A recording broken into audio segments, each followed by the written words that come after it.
Assalamualaikum warahmatullahi wabarakatuh. Perkenalkan, nama saya Cikita Devaelni, NIM 22334019 dari Prodi D3 Keperawatan UNP.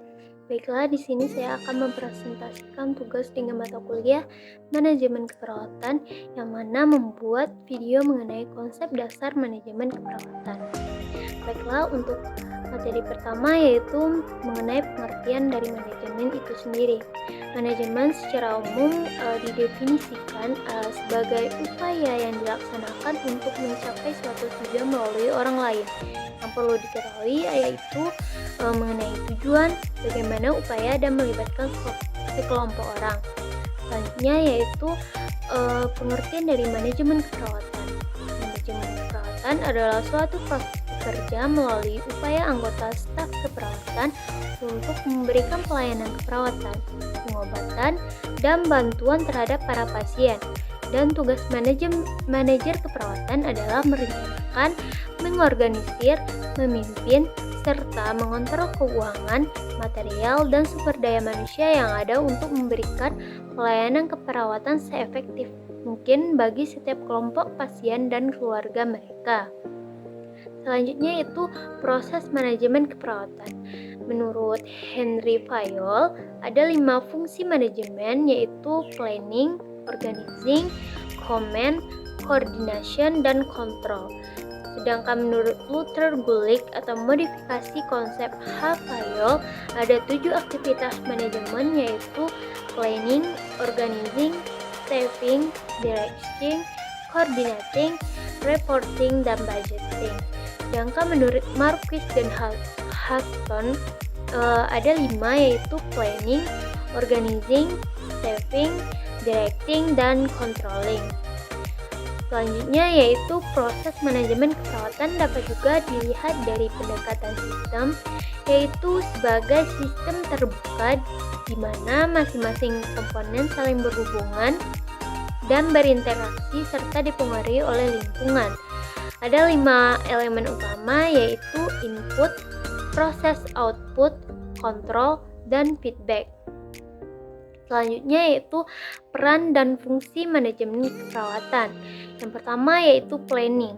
Planning adalah misi, visi, tujuan, kebijakan, prosedur, dan peraturan-peraturan dalam pelayanan keperawatan, perkiraan proyeksi jangka pendek dan panjang, serta menentukan jumlah biaya dan mengatur adanya perubahan berencana.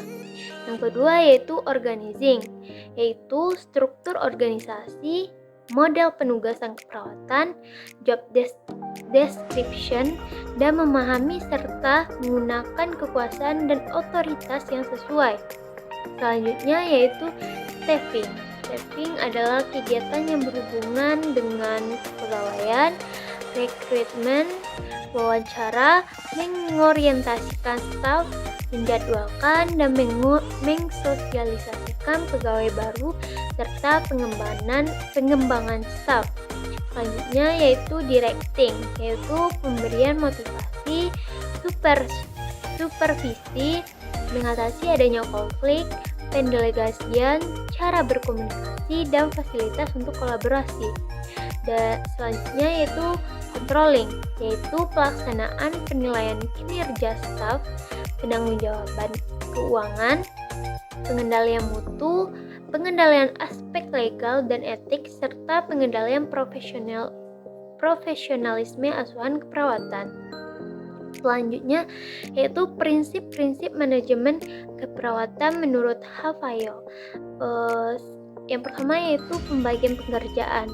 Yang kedua, kewenangan dan tanggung jawab. Yang ketiga, disiplin. Keempat, kesatuan komando. Kelima, kesatuan arah. Keenam, kepentingan individu untuk tunduk pada kepentingan umum. Ketujuh, penghasilan pegawai. 8. Desentralisasi. 9. Jenjang hierarki. 10. Ketertiban. 11. Stabilitas jabatan kepegawaian. 12. Keadilan. Dan 13 yaitu inisiatif. Selanjutnya, prinsip dari manajemen keperawatan itu ada beberapa yaitu yang pertama berlandaskan perencanaan. Maksudnya adalah melalui fungsi perencanaan, pimpinan dapat menurunkan risiko pengambilan keputusan, pemecahan masalah yang efektif dan terencana. Yang kedua yaitu penggunaan waktu yang efektif. Maksudnya yaitu manajer keperawatan yang menghargai waktu akan menyusun perencanaan yang terprogram dengan baik. Selanjutnya melibatkan pengambilan keputusan.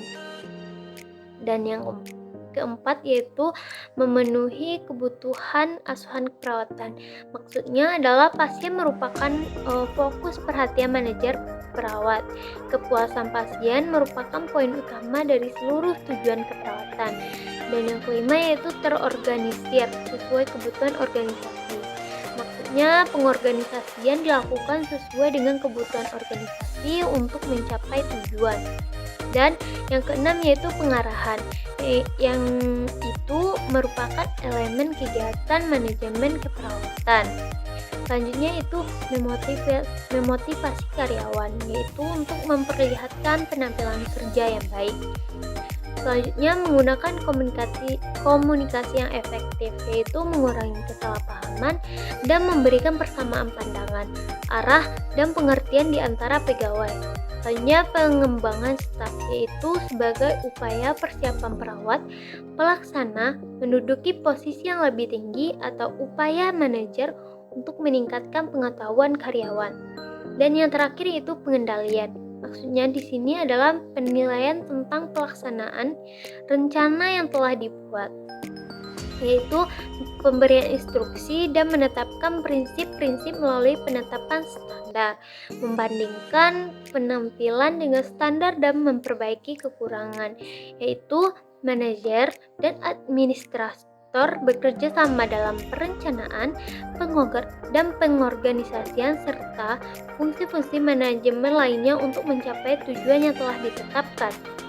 Selanjutnya yaitu mengenai lingkup manajemen keperawatan. Yang pertama itu ada manajemen operasional sukses, di mana bagiannya yaitu kemampuan untuk menerapkan pengetahuan, yang kedua keterampilan kepemimpinan, yang ketiga kemampuan menjalankan peran sebagai pemimpin, dan yang keempat yaitu kemampuan melaksanakan fungsi manajemen. Untuk yang kedua yaitu manajemen asuhan keperawatan, yaitu dengan mengetahui proses, peran, fungsi manajemen pelayanan keperawatan, dan prinsip-prinsip yang mendasari penerapan manajemen keperawatan oleh para pengelola pelayanan keperawatan yang sesuai dengan yang diharapkan akan dapat mengoptimalkan mutu pelayanan keperawatan yang diterima dari masyarakat sebagai konsumen. Baiklah, itu sedikit video mengenai mata kuliah manajemen keperawatan tentang konsep dasar manajemen keperawatan.